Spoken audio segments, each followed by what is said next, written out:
the power to control the manner in which they would be governed.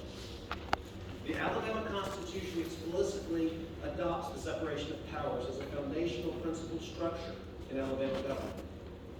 Section 42 of the Alabama Constitution divides the state government into three branches: the legislative, the executive, and the judicial, and forbids any branch from exercising the power of any other branch, so that, quote, the government of the state of Alabama may be a government of laws and not of individuals.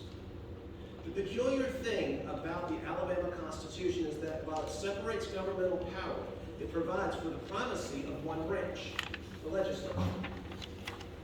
Unlike executive power in the federal government, which is united under a single presidency, executive power in Alabama is divided among a number of individuals who are elected independently of one another and who, as a result, do not serve at the pleasure of any one individual.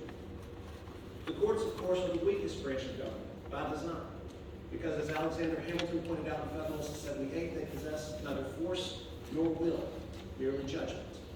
Courts, in other words, do not develop policy and do not enforce law. They settle discrete disputes that come before them. The legislature, however, exercises plenary power in developing the policies of this state, and it can do so without much input from the executive branch should it so choose. And so it is especially incumbent upon legislators to impose upon themselves a restraint that respects those from whom their power to make law derives.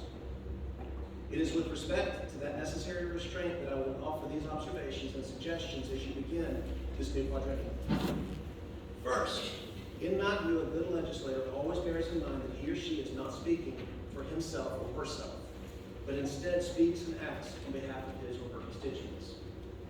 The motto of the Alabama House of Representatives is Vox Populi, which means voice of the people.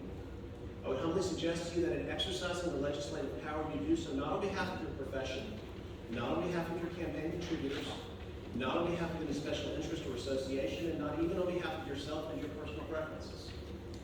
You represent solely the people of your district.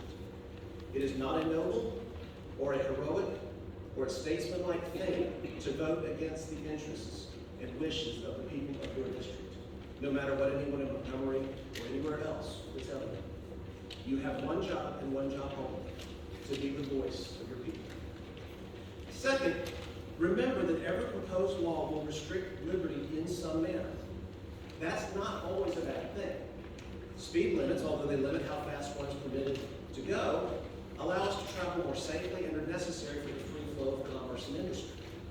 The key, I believe, is to know the difference between a good law and a bad law.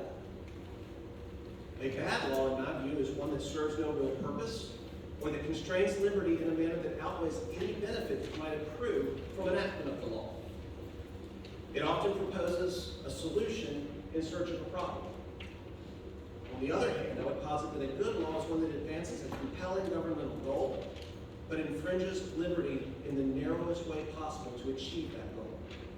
A good law is one that unleashes the human potential, that encourages harmonious advancement, and that protects the people in the enjoyment of their lives, their liberty, and their property.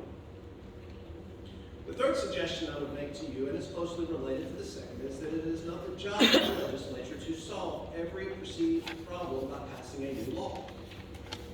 You will receive calls from your constituents who are perturbed about a situation and are asking you to pass a law to address that situation.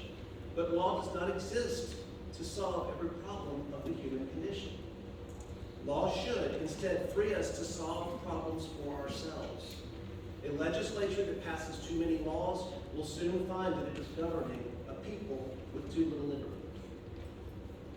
Finally, especially to our new legislators, I would suggest to you that no effective legislator is or ever has been an island, and that no bill and no resolution has ever been passed with only one vote. You may have the best idea in the world, but if you don't work with other legislators, your idea will remain only that, an idea. Build relationships, build friendships, help other legislators bring their good ideas to fruition, engage in the process by working with others. And as part of that engagement, listen to others. Learn as much as you can. Be intellectually curious. Assert your views only once you've grounded them in a full understanding of the issue at hand. Work to convince others and make yourself an indispensable part of the process of government. In closing, let me again express how proud I am to be with you today and to be given the opportunity to offer some thoughts. Congratulations to each of you for being elected to serve as legislators on behalf of the people of Shelby County. May God bless each and every one of you as you embark on these next 4 years.